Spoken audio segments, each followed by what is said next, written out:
ألف باء تاء ثاء جيم حاء راء دال باء.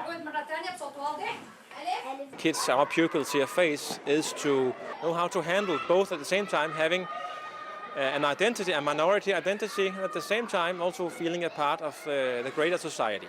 Growing up in a Muslim family does not mean in any way that you are in a position to society. It is quite common that many of the kids, they feel that there's a pressure on them from the media, from society in general, that you're not real Danes or you're not Danes. If you're met by negative expectations, I think it has a lot of influence on yourself as a person. And in that respect, I think that we should change things here.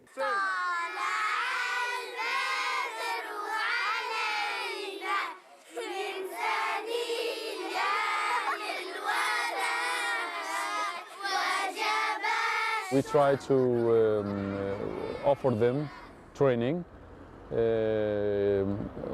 self-defense training, football, swimming, and all other kind of advice, counseling if they need so, job, education, and etc., etc.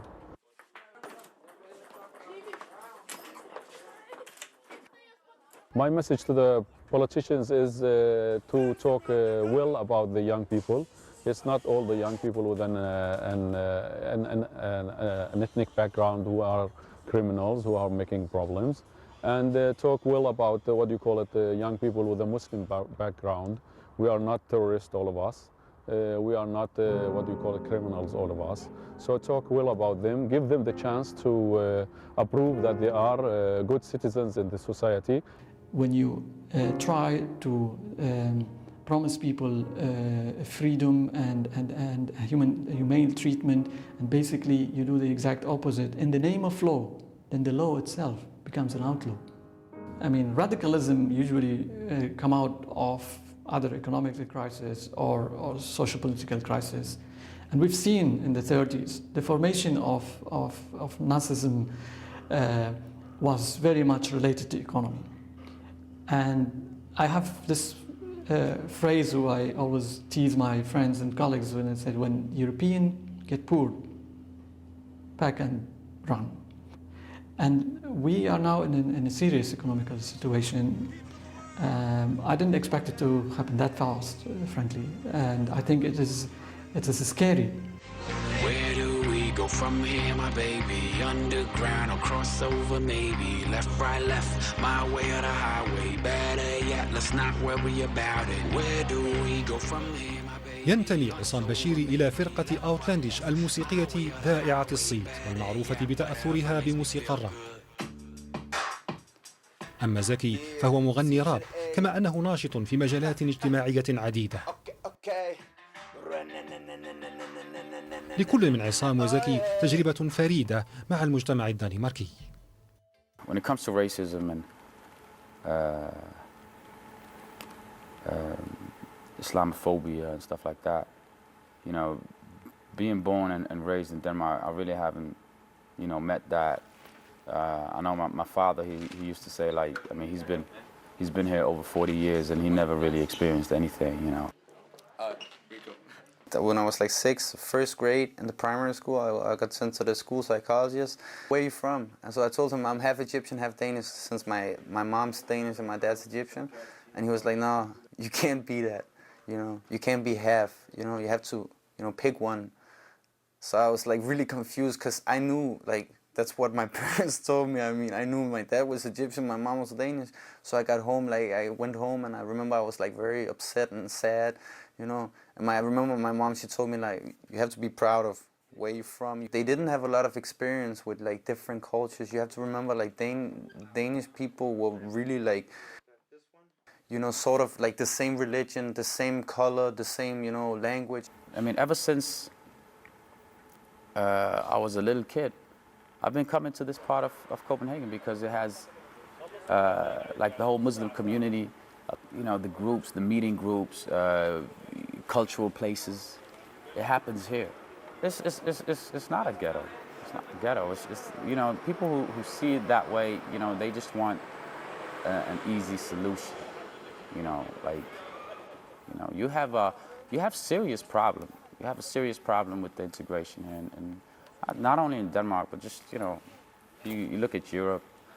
Grew up in a community where you had a lot of diversity. We didn't really think about the fact that we had different backgrounds and stuff like that. It was until that we released the first album, and the critics and the reviews started pointing.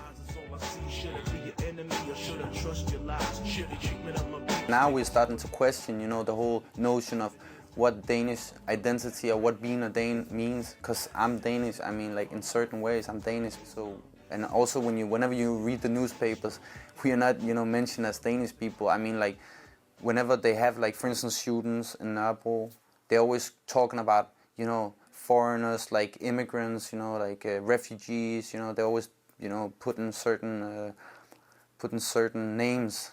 I mean, they're not saying, you know, young Danish people.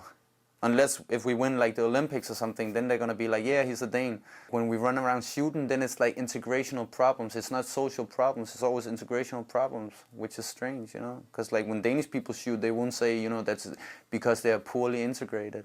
The problem is that the way they define integration is, you know, is as assimilation, you know? They want us to be assimilated, which is being the same as them, which will never happen, I think. And the more they push for us to become like them, the more, you know, you will see like an anti-reaction, you know, where we try, you know, to define ourselves as something, you know, in opposition to the mainstream society. If you're constantly reminded that you're worthless, I mean, as a human being and as a social group, that's how you're going to behave, unless somebody inspires you to behave different. I have a lot of workshops with young people. You see some of these people, they're like, you know, 12 years, 11, 13 years old, and already they don't have any ambitions. I understand the frustration. You know, the demonization that's been going on is not just a little thing. It's a huge thing. You know, that's life. Life is not easy, man. I mean, you will always meet obstacles. Don't let it, you know, control your life. You know, when I talk to some of the youth, I tell them to turn off the TV. Don't read the papers, man. Just focus on your education. Focus on whatever you do, and master that. تعد الموسيقى قاسما مشتركا ليس فقط بين زكي وعصام، وإنما بين الكثير من أبناء الجالية المهاجرة. فالموسيقى هنا أصبحت أحد وسائل التعبير عن واقعهم. Hip hop spoke to us because it was also, you know, it was like it was like music for the minorities. I mean, like the minority youth that didn't feel, you know, they felt they were like kind of in opposition to mainstream society, and they felt like they dealt with a lot of, I mean, the African Americans, I think we felt when we were younger and also now, dealt with a lot of the same kind of problems that we dealt with, you know, like negative portraying in the media, generally negative portraying in the media. Then I felt like it talked to us because of this rebellious nature of, and the content of the lyrics would also be like, not just like, baby, I love you, blah, blah, blah, blah, blah, blah, whatever. Yeah, I was born way up north in the country of the Vikings with a permanent tan that they used to find exciting. Back when my dad first came, he said that people used to like him and people like him before most of them turned right.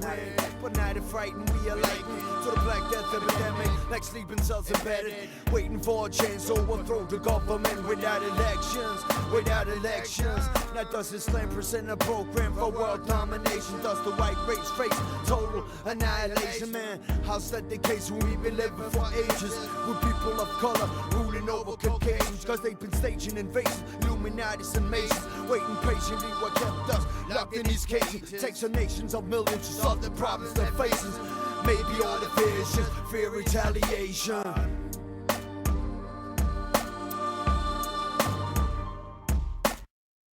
Because they keep on saying we're the aggressors, but who's invading who, man? You know?